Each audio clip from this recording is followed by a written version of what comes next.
Hoy es jueves 21 de septiembre de 2023 y estas son las noticias. Por violar el principio de proporcionalidad tributaria, la Corte invalidó disposiciones de la Ley de Ingresos del Estado de Nayarit.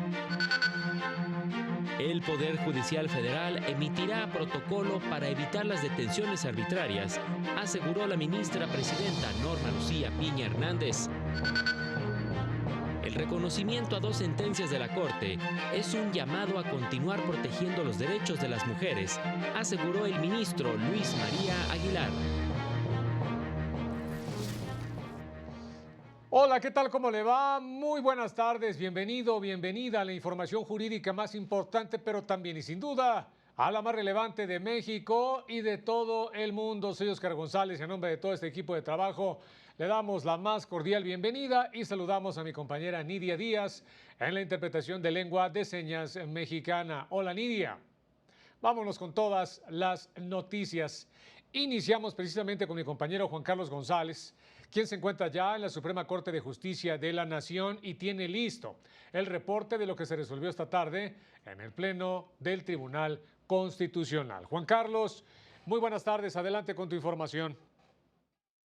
Hola, ¿qué tal? Te saludo desde el edificio sede de la Suprema Corte de Justicia de la Nación, donde el Pleno de Ministros inició el estudio de la acción de inconstitucionalidad 147 de este año, promovida por Morena contra el Decreto Legislativo 205, mediante el cual se reformaron, adicionaron y derogaron diversas disposiciones de la Ley de Instituciones y Procedimientos Electorales para el Estado de Guanajuato.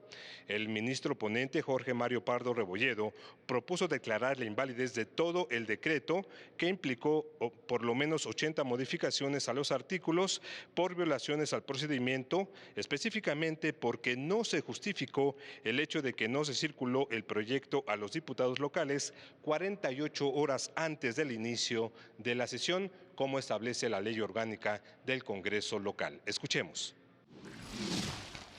La propuesta es en el sentido de que resultan esencialmente fundados los conceptos de invalidez, donde en síntesis se aduce que el decreto impugnado fue aprobado en transgresión al principio de deliberación democrática, ya que se advierten violaciones en el procedimiento seguido que tienen potencial invalidante conforme a los recientes precedentes emitidos por este Tribunal Pleno y que se refieren, en primer término, a la falta de motivación y justificación para dispensar la distribución del dictamen mediando al menos 48 horas a la sesión en que se vayan a discutir, lo que se tradujo en un desconocimiento del dictamen que se sometió a discusión, como fue expresado por legisladores en la discusión relativa, con lo que no se puede considerar que se respetó el derecho a la participación plena y efectiva de todos los grupos representados en el Congreso local.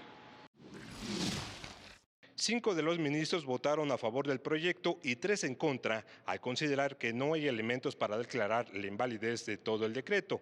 La ministra presidenta Norma Lucía Piña Hernández solicitó poner en pausa este asunto y reiniciar la discusión y la votación el próximo jueves, cuando ya estén presentes los 11 ministros, sobre todo la ministra Margarita Ríos Farjat y los ministros Luis María Aguilar y el ministro Alberto Pérez Dayán, quienes están en distintas comisiones oficiales de la Suprema Corte. En otro asunto, el Pleno de Ministros declaró la inconstitucionalidad de diversas disposiciones de la Ley de Ingresos del Estado de Nayarit para el ejercicio fiscal 2023 por diferentes cobros que fueron considerados como desproporcionados. Es la información que tenemos. Muchas gracias, Juan Carlos. Estamos pendientes. Muy buenas tardes. Bueno, pues ahí esta información. En otras cosas también, la ministra presidenta Norma Lucía Piña afirmó que combatir las detenciones arbitrarias es la prioridad de la Corte y del Poder Judicial Federal, lo que implica proteger la dignidad de las personas, el debido proceso y el acceso a la tutela efectiva judicial. Durante el encuentro que sostuvo con los integrantes del Grupo de Trabajo de Naciones Unidas sobre Detención Arbitraria, se comprometió a entregar un informe detallado sobre la consolidación del nuevo sistema penal, de las resoluciones relacionadas precisamente con la intervención de las Fuerzas Armadas en tareas de seguridad y el abuso de la prisión preventiva. Además, dijo que en breve se emitirá un protocolo de actuación para determinar la legalidad de las detenciones.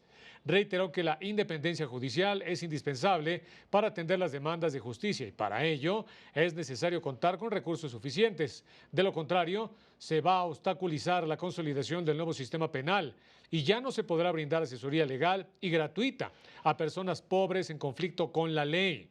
Recordaron que anualmente 5,000 personas son privadas de la libertad y se espera que el trabajo de los jueces de ejecución de sentencias se incremente en 300%. Además, la Defensoría Pública brinda servicios a 8,000 personas privadas de la libertad, de las cuales 2,049 tienen más de 9 años en prisión preventiva. La Suprema Corte de Justicia de la Nación fue premiada por las máximas instancias de los poderes judiciales de Iberoamérica por 2 sentencias icónicas para la protección de los derechos de las mujeres y también de la perspectiva de género. Recibió el primer y tercer lugar del Premio La Igualdad. El ministro Luis María Aguilar Morales acudió a la recepción en representación del Tribunal Constitucional Mexicano y quien fue ponente de los 2 asuntos. Veamos. Que este premio a la igualdad en el que hoy se distinguen nuestras sentencias sea una invitación y un llamado a continuar con esta tendencia universal para la protección de los derechos de las mujeres, sobre todo ante el reciente retroceso que se tuvo en el tema o se tiene en el tema en los Estados Unidos de América. Agradezco el reconocimiento que con estos premios se hace a la Suprema Corte de Justicia de la Nación y el Consejo de la Judicatura Federal, presididos por la señora ministra doña Norma Lucía Piña Hernández. El primer lugar fue por una resolución del Pleno de la Corte en 2021 sobre la despenalización de la interrupción voluntaria del embarazo y el tercer lugar por una sentencia también de 2021 sobre la objeción de conciencia. El ministro Alberto Pérez Dayán acudió a la cumbre con la representación de la presidencia de la Suprema Corte Mexicana. Y eso es un orgullo para México y hoy podemos ver que dada la trascendencia del tema para millones y millones de mexicanas, también para millones de personas en Iberoamérica. Los ministros Arturo Saldívar y Loretta Ortiz, así como la consejera Lilia Mónica López Benítez, celebraron la designación en el Senado de la magistrada Celia Maya como nueva integrante del Pleno del Consejo de la Judicatura Federal. Destacaron que es la primera ocasión que el Consejo de la Judicatura esté integrado por una mayoría de mujeres. Confiaron que sus más de 3 décadas de experiencia y visión ayudarán a velar por la administración, vigilancia y disciplina en el Poder Judicial de la Federación. Durante la ceremonia de ratificación de 102 personas juzgadoras, la ministra presidenta Norma Lucía Piña recordó que las resoluciones de los impartidores de justicia están sometidas al más alto escrutinio y son criticadas por las partes que no ven favorecidos sus intereses. Recordó que el fundamento y las razones son la mejor defensa de sus resoluciones, mismas que deben enfocarse en proteger los derechos de todas las personas y en mantener la paz social y el Estado de Derecho.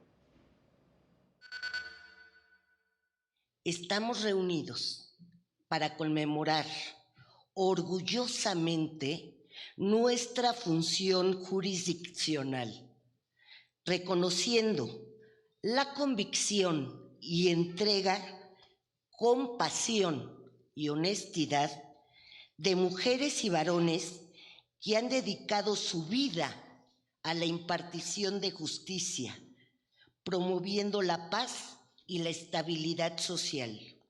El consejero Alejandro Sergio González Bernabé aseguró que los juzgadores ratificados han observado los principios de excelencia, objetividad, imparcialidad, profesionalismo e independencia que rigen la carrera judicial. En un país convulsionado por la constante violación de las normas fundamentales, el anhelo y cobijo de los derechos de la sociedad recae en el amparo y protección de la justicia federal.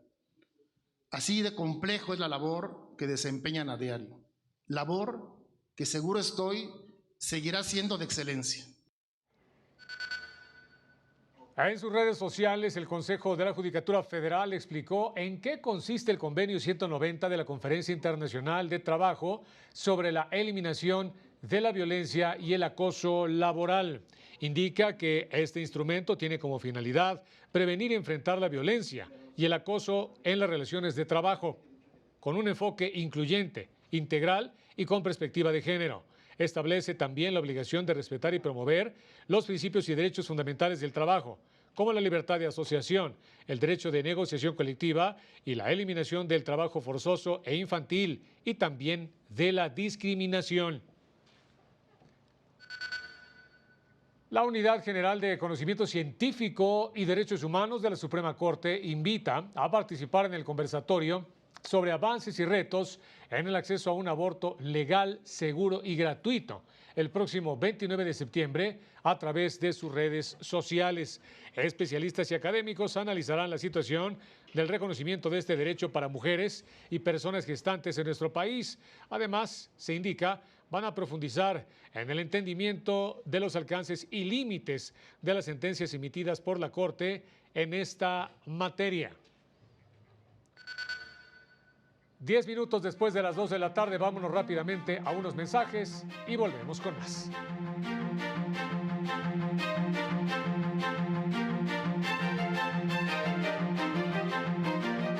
Al regresar, la Sala Regional Guadalajara determinó que el Tribunal Electoral de Sinaloa no es competente para conocer asuntos relacionados con el derecho parlamentario.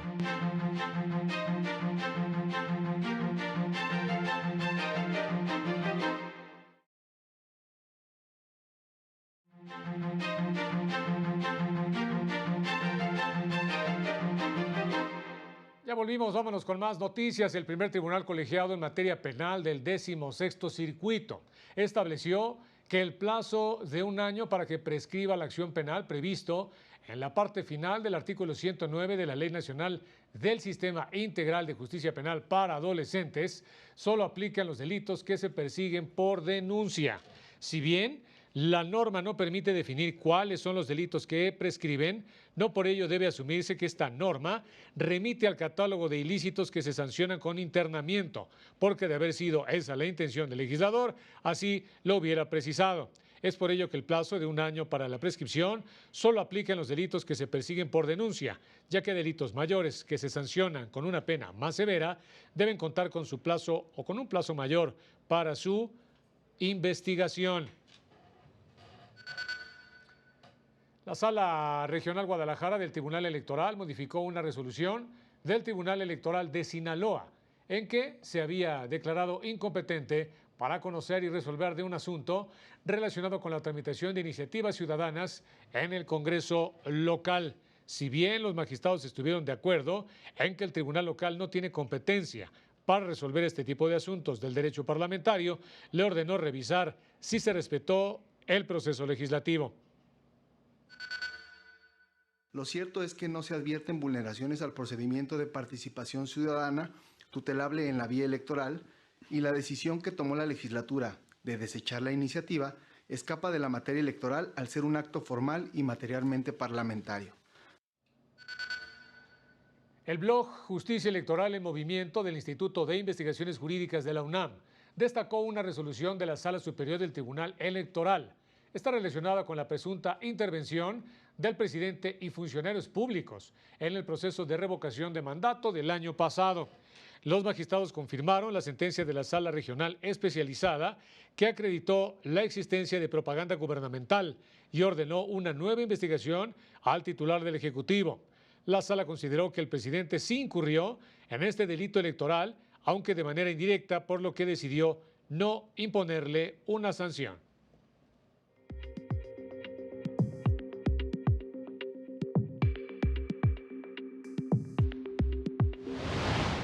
Juezas y jueces de paz del Poder Judicial de Yucatán participaron en las mesas de trabajo para la creación de rutas de atención municipal a la violencia contra las mujeres, incorporando la perspectiva de género.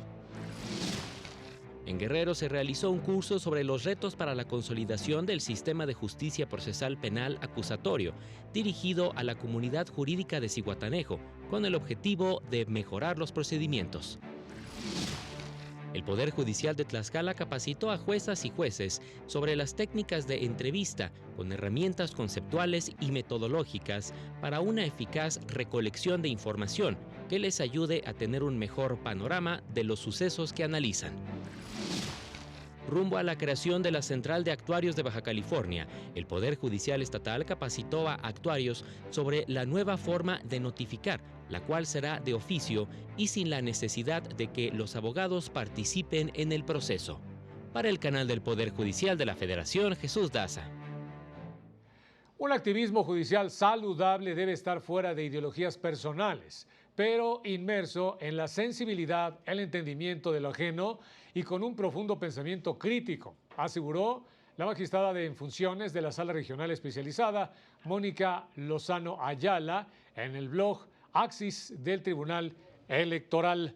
Señaló que este concepto no es popular debido a que no busca un fin político, sino social, además de que prioriza los derechos humanos sin perder de vista el fin del tejido constitucional y sus principios. Es complejo e incómodo, añadió, toda vez que, además de comprender los criterios interpretativos del andamiaje constitucional, requiere de un enorme entendimiento de que las sociedades son cambiantes para reconocer la multidiversidad que reclama hacer válida la dignidad humana.